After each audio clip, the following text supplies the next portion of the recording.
Hi,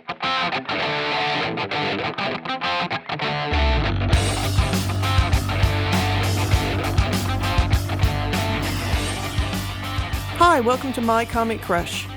I'm Vickie Sebring, and I love comics. So let's dive into a long box and see what we find. Hello, everyone. With me this week is my co-host, Scott Sebring. Hello there.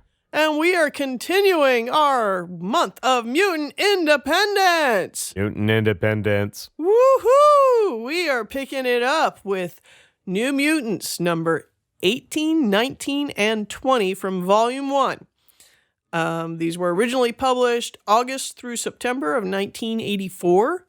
And this is the Demon Bear storyline wrap-up, shall we say, or at least the beginning of the storyline wrap-up. It's good stuff. Let's go ahead and get the roll call for who was involved in this one. Well, all three issues in this particular storyline, you had, of course, Chris Claremont as writer. Yay, Chris. Bill Sienkiewicz as the artist. Glennis Ween as the colorist.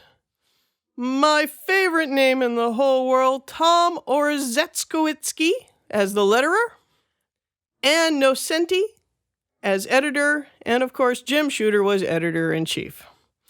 Once again, Tom, if I've mangled your name, as I always do, I'm really sorry. Someday I will get it right and we will all faint. I mean, in all fairness, we've only recently been able to correctly pronounce Sienkiewicz. Because, for, 20-odd years, it was Skizwiziziziziziziks. It was a difficult name. Yeah. No fault of Bill's. It's our fault that we just can't pronounce names. Anybody who knows me knows that pronunciation is not necessarily my forte. So, even before we start getting into this issue per se, or these issues, let's talk about the art a bit. This is pre-deluxe, isn't it? We're still like in newsprint at this time. Oh, yeah, this is still newsprint. Deluxe is a ways off at this point. I have to say, issue number 18 of the New Mutants is without a doubt, as far as New Mutant covers go, my very favorite New Mutant cover. And it is probably right up there with one of my all-time favorite any comic book covers. It is gorgeous. It is phenomenal. I love it to itty-bitty bits and pieces. Obviously, we're going to have this image on the website so people can see it. So Check they can see out the website. Take a gander. So they can see it in all its awesomeness. But for those who don't have it handy, what's on the cover? Well, you've got the lower half is primarily taken up with a close-up portraiture of Danielle Moonstar's face. And she is in war paint. The feathers in the hair, the war paint. She has the 1,000-yard stare. She means business. And behind her, looming behind her, are all these giant teeth from the demon bear, the mouth of the demon bear kind of rearing behind her, about to consume her. It is beautiful, beautifully done, evocative.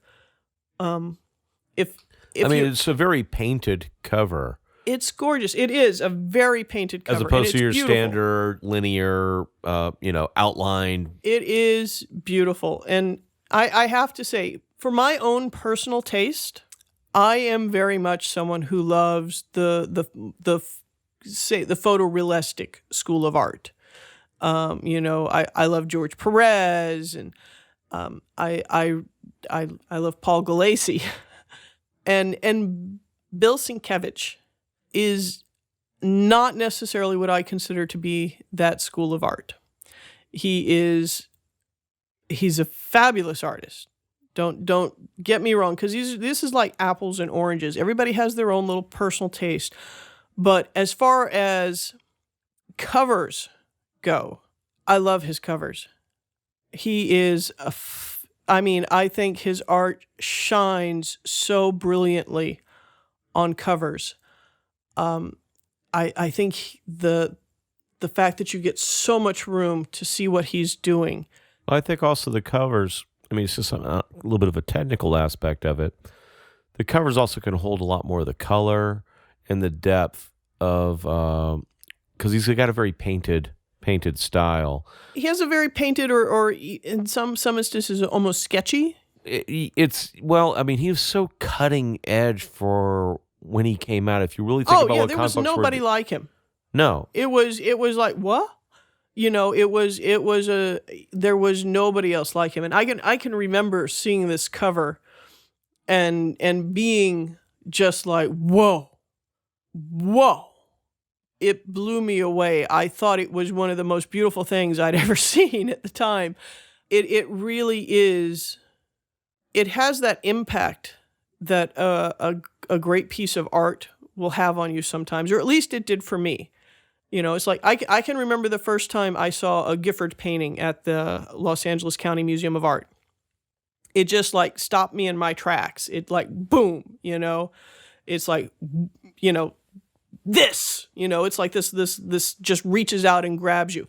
This cover just reached out and grabbed me. It still does. I see it and it's like right in the feels, just arrow, right on target, right through, right, get you right where you live. I love this cover to death. Absolutely adore it. That said, while I appreciate his artwork and I think he's a great artist and I love his covers, I don't always connect as much with this particular style of art inside the story itself. It does a fine job of telling the story, but it's an aesthetics thing. While he's not impressionistic, he's very stylized. He's very stylized. And for me, I'm a little more of the photorealistic school. So while I can appreciate it, it's not my most particular cup of tea. However, I will let him do any cover he ever wants. As far as I'm concerned, give him all the covers, Well, like I said, there's a lot of people who just absolutely love his work. And rightly so. For me, when you say like photorealistic, the one thing about just even like looking through these issues, for example, there's moments where his artwork does have that kind of photorealistic, the inking and the shading and the people are proportional that you almost feel like you're looking at almost a photographic portrait of sorts. And then you'll have a panel where they seem very sketchy, I hate to say almost messy edges and jagged edges and things that go every which way, kind of a manic kind of line to them sometimes. And a manic energy. Yeah, there's definitely energy in all the strokes. Like I said, the guy's an artist. He is he's an artist that happens to be doing comic books. I felt that he was being limited by working with the medium of what was at the time what was going to be printed on newsprint. It couldn't handle the layers of what he puts out. I mean, I've seen his graphic novels where he's doing like watercolors and these washes and these paints and all that style and that energy, all melds. And it's like, I felt like the newsprint paper couldn't hold what he had to offer. It's not capable of doing him justice. And I agree with you. I think so. Some gets a little lost in there, a little bit for me. I agree with you. While I don't think that the medium that he was working in for the reproduction, being on the cheap newsprint with limited palettes of colors and the printing technology that was versus what's to come, it just wasn't capable of doing him justice. It really wasn't. It either limited him or made his stuff look messy. Sad to say. And at times. I should say the word at times. But I think that's more of a failing of the reproduction technology that he was having to work with, because the man's a brilliant artist. And if you look at the cover, you can see, and I think that's maybe what I found frustrating as far as the artwork at this point in time, is I would look at this cover and I would go, oh my God, this is amazing. And then I would look at some of the splash pages and some of the other stuff inside. I'm like, oh, this is amazing. But then there would be these other parts where it wasn't so amazing. And I think that's because they just couldn't reproduce what he was giving them. But moving right along from the art, once again, we have one of your favorite writers penning this thing, Chris Claremont. Yeah. I mean, when did that guy have time to write all these stories? I mean, he's doing X-Men at the same time and who knows what else. I don't know. He must have been writing like a fiend. I mean, was there a little or a big guy standing over his desk with a whip going, "Right, damn you, right." In which case, I totally approve. I think all writers should have that, especially the ones I was writing I enjoy. They, "Right, damn you, right, faster, faster, faster." Right like the wind. Right like the wind, but make sure it's good. Keep the quality up.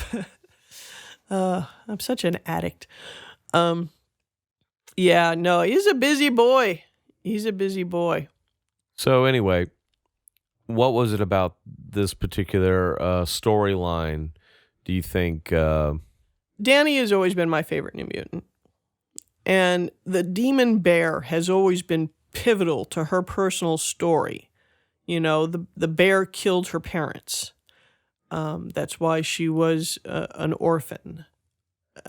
It's always sort of haunted her. As a matter of fact, in the first few issues of the New Mutants, where the brood queen that's inside Professor Xavier is turning Danny's own power against her.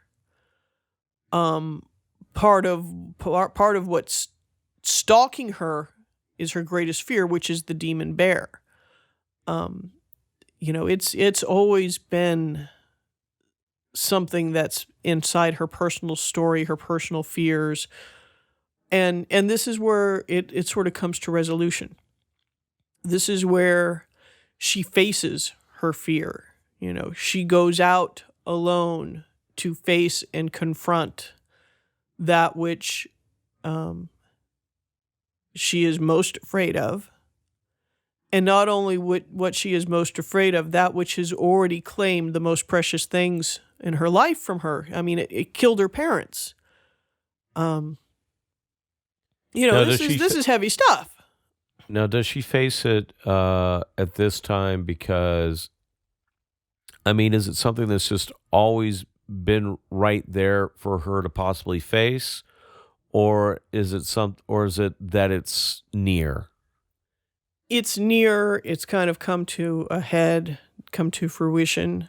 It's always been kind of lurking, but now the pot's ready to boil over. Things have come to a head, and it's at that point where she realizes she's got to go out and face it. She's got to deal with it, and so she does. She walks out into the snow to face it on her own. Now, all the other New Mutants at this time, let's see, Warlock's not quite in yet. Warlock has not made it to Earth yet. Though we do get a little glimpse of him in this issue. We do get a little glimpse of him in this issue. We also get a little glimpse of Rachel Summers in this issue. That's right. Right. Well, very early on in the book. Very early on, there is a flashback with Rachel Summers. Kind of your first tastings that she's going to be part of the mix. Which is interesting, for someone who's like, wait, that's Rachel from Days of Future Past. What? Kind of like it makes the little wheels in the brain turn. The little hamsters pick up speed, and you start thinking, what's going on? But it's not really integral to the main story of what's going on here. It's just that those little insets, things that are going to pop up and percolate further down the road. Little hints, little tidbits. Just like I said, we get a little hint of little mind Warlock, worms. A little bit of Stargemmers just for a moment. Stargemmers! Though they, like I said, they're not specifically involved in this specific story, which takes place at the mansion, as often these things do. The first issue in this story which covers 3 issues, does take place primarily at the mansion on the grounds. Professor Xavier is not at home at that point in time.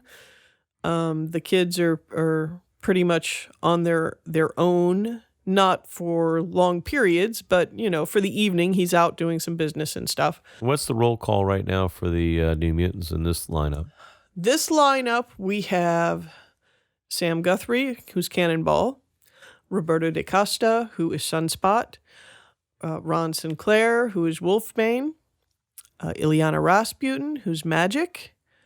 Occasionally you have Lockheed just hanging around because, he's Ileana's Kitty's best friend, and Lockheed goes back and forth.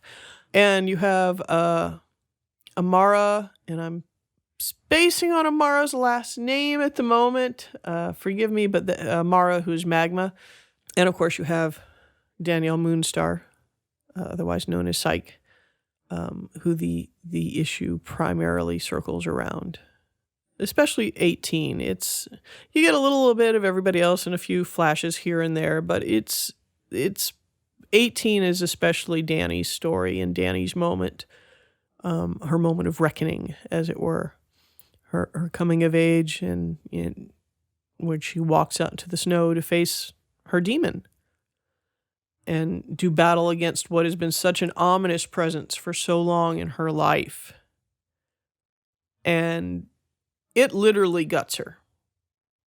This issue, the first issue in this story, ends when the New Mutants discover her sprawled out, bloody and bleeding and dying in the snow.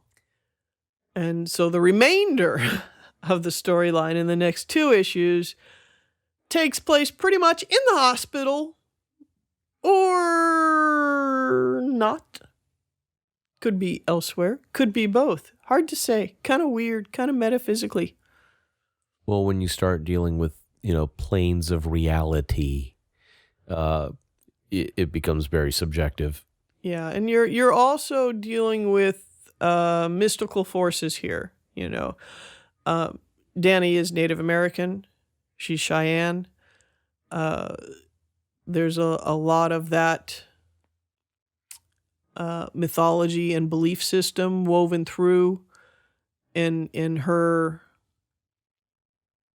interactions and awareness of this demon bear all throughout her life. And then you have also Ileana Rasputin, who plays a very large and pivotal role in this storyline in helping to protect Dani and the others and deal with this demon bear, who is of mystic origin, shall we say, otherworldly, without being alien. Although mystic is alien, mystic, alien, otherworldly, it's all sort of the same stew. Ain't from around here. Ain't from around here. Looks kind of funny, what? But it's a really neat storyline because it begins and it's such a personal journey for Dani. It's such a personal battle for Dani. But in the end, it's such a... it's her personal journey during that first issue. And yes, everything that happens amongst these 3 issues does impact her in the long run because this is such a part of her. But after that, even in that first chapter or that first issue, where she's preparing herself and she's trying to prep herself, she's being very solitary about it. She's not trying to pull any of the other members of the New Mutants into any of this, even to the point where, like I said, where she's quite secretive about it. Some of them see that, she's really training and she's training hard, but what for? And so it does seem very solitary. It does seem like it's her own journey to the end of that particular issue where, once again, she's severely wounded. They go to the hospital, and the story evolves at this point to where now I mean, she's in surgery. She's in the hospital. She's out of action for the most part.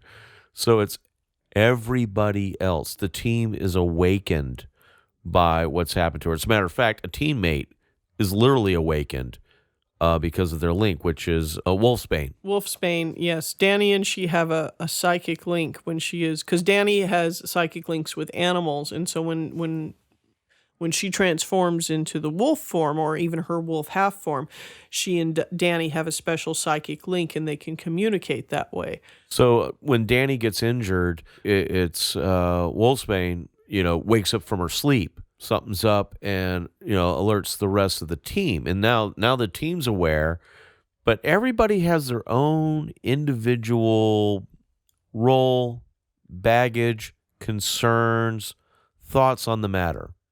There's a lot going on. The team is not as cohesive as they will later become. They've had some new members come in with Magma and Magic, and there's some issues there, especially with Magic. Ileana is not an easy character. She's tainted. She's the ruler of a demon limbo. She's a sorceress, and some of her teammates are having troubles determining what's their relationship with her going to be like. Do they trust her? Can they trust her? Well, Wolfsbane just pretty much doesn't. Wolfsbane was brought up in a very strict, very religious Catholic orphanage. So strict, so small-minded, and so religious that when her mutant ability first manifested, they were hunting her with pitchforks and torches, because she was a spawn of Satan. And she had a lot of trouble getting over the fact that she wasn't a spawn of Satan. She was a mutant. And she still has a lot of baggage that she carries with her from that early upbringing, being so strict and so... So Ileana being a sorceress... It makes her automatically just evil. She's a witch. She's a witch. She's evil automatically. And she's got a lot of stuff she's dealing with, trying to cope with the fact that this person's on her team, and she's expected to interact and deal with them and believe that they're not, the ultimate incarnation of Satan. And then at the same time, you have, you have the core of the New Mutants that started out, but then you've also added Amara, whose last name is Aquila. Just throwing it out there, comes to you eventually, who is Magma, and you also have Ileana Rasputin as Magic, who are two new elements that have been thrown in. The core of the New Mutants, minus Sean, have been there and been together for a while, and they've been through a lot, so they're pretty tight. But then you throw in these two new players, and it changes the relationships and the inner dynamics of how people react to each other.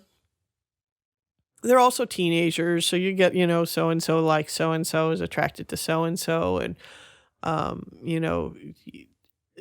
suddenly you've got friendships and relationships forming that weren't there before that may make others feel threatened. So you've got kind of the team in flux as far as their interpersonal relationships with each other go, to a certain degree. Not to say that they don't pull together and cohesify as a team when they need to, but there's stuff going on under the surface. There's stuff percolating. Sounds like classic Chris Claremont. It is classic Chris Claremont. Yes, go Chris, go. This is a story that also really shows how they start to learn to really work together as a team, play to each other's own strengths and play to their teammates' strengths, learn how to work and trust each other. It's part of that building and growing. Though in part, when they take on the Demon Bear as a team, a lot of their missteps and mishaps in that battle is actually from some of their conflicts with one another. Their interpersonal, yeah. With their own, either mistrust, misjudgment, those kind of things. They brought their luggage with them. Right. They have baggage. Yeah, that's all going on. They got stuff to work out. But they still cope. They still function around it, even though they're not a well-oiled machine and they're not all gears perfectly meshing together. They're skipping a few cogs and they're grinding a few gears and maybe a little, choking here and there. But they still get where they need to go.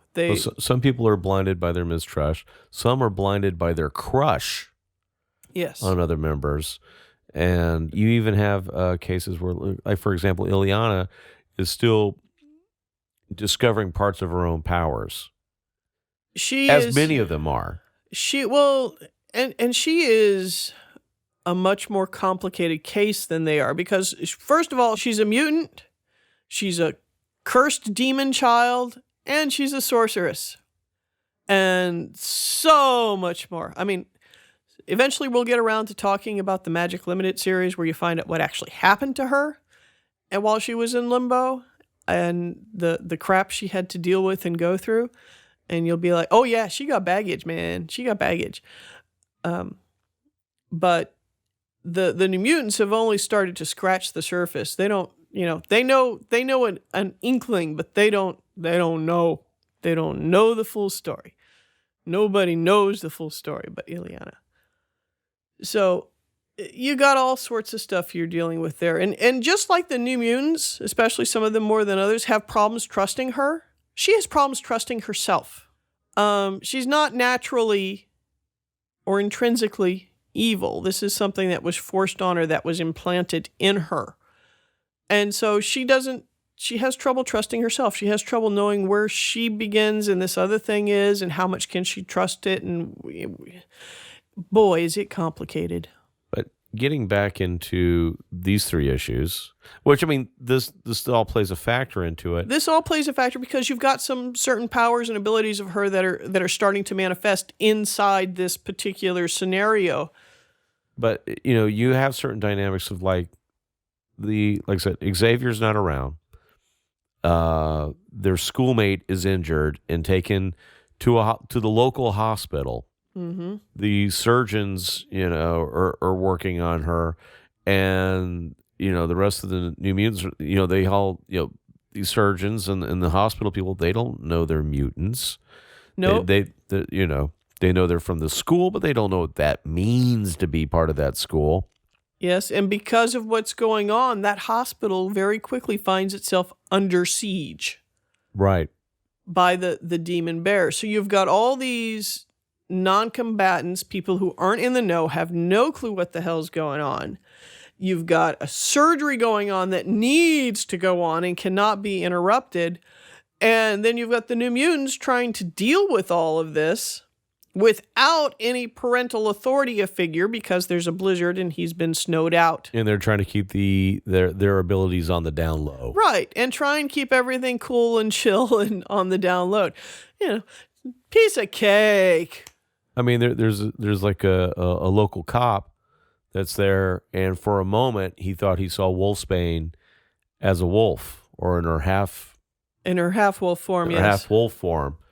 But he goes, "Oh, it must have been the lights. I must be seeing things." Yeah. Well, it's there's a lot of seeing things that happen in this issue, in these two issues. Yeah, things get pretty freaky pretty fast. You really do have so much that's going on here. You have the team fighting so hard.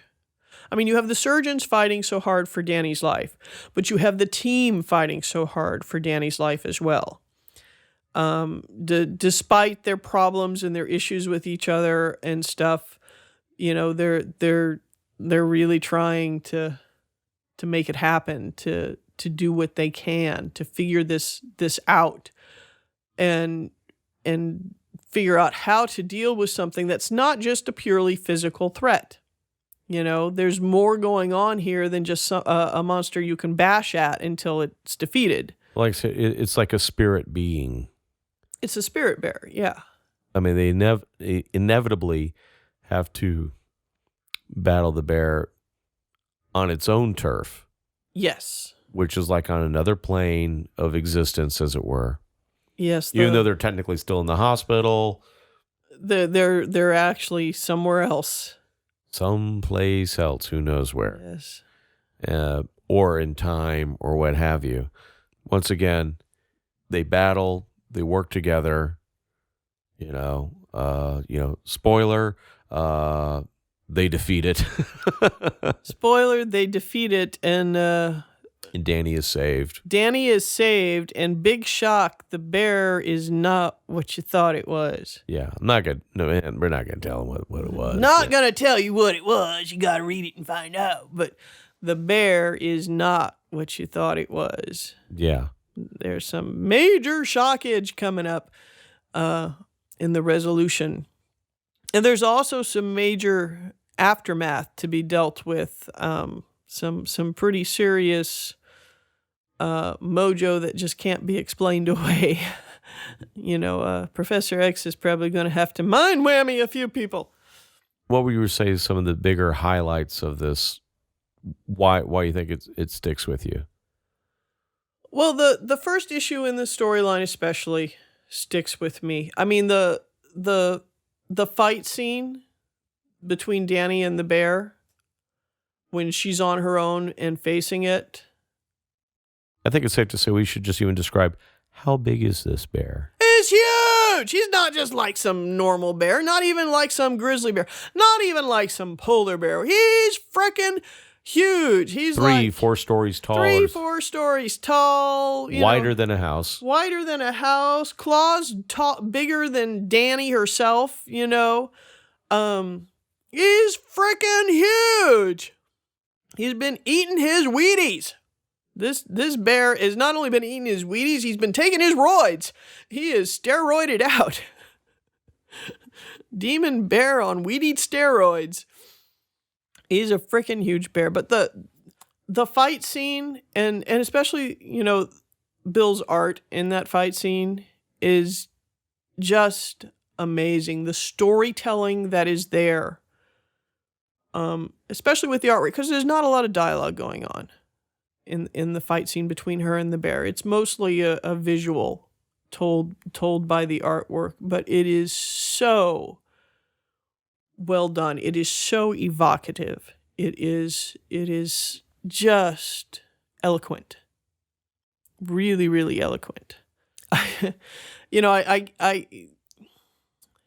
nowadays we're so spoiled. We get the great paper with the good ink and the phenomenal computer colorized everything, that the artwork looks so good.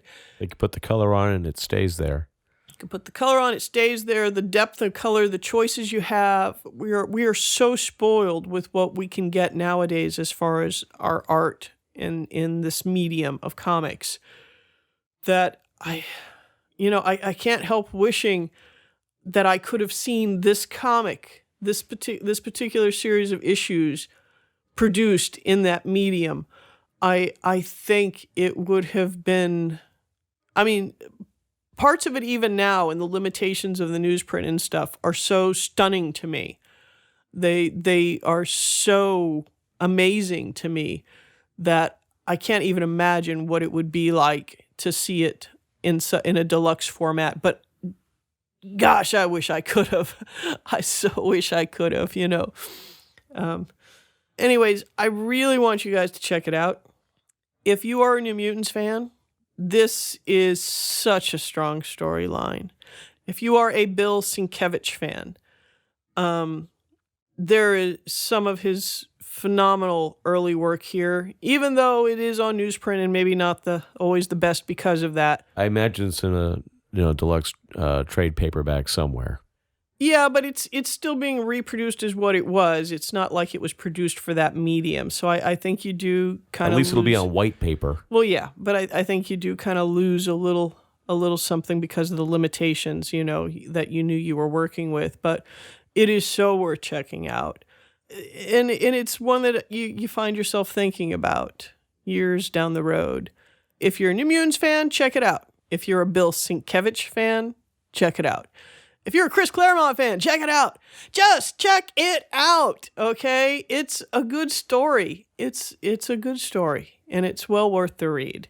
It's well worth the trouble to go and find either a trade paperback or dig through some dollar bins or whatever you got to do to find an old copy. It's well worth it. Anyways, until next time, once again, we'd love to hear from you. Welcome your feedback. Constructive criticism is always welcome. Praise is even more welcome. And we want to do a special shout out to podcast listener Allie. You know who you are, girl. And hope to hear from you soon. Until then, I'm Vickie Sebring. And I'm Scott Sebring. And this has been My Comic Crush.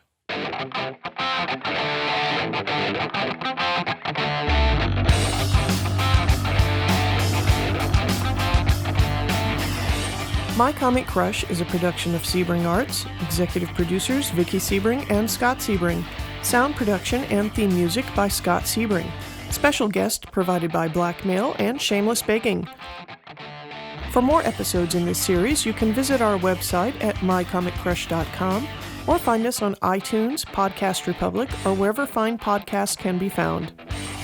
That's all for now, so go out and read something. Break the seal.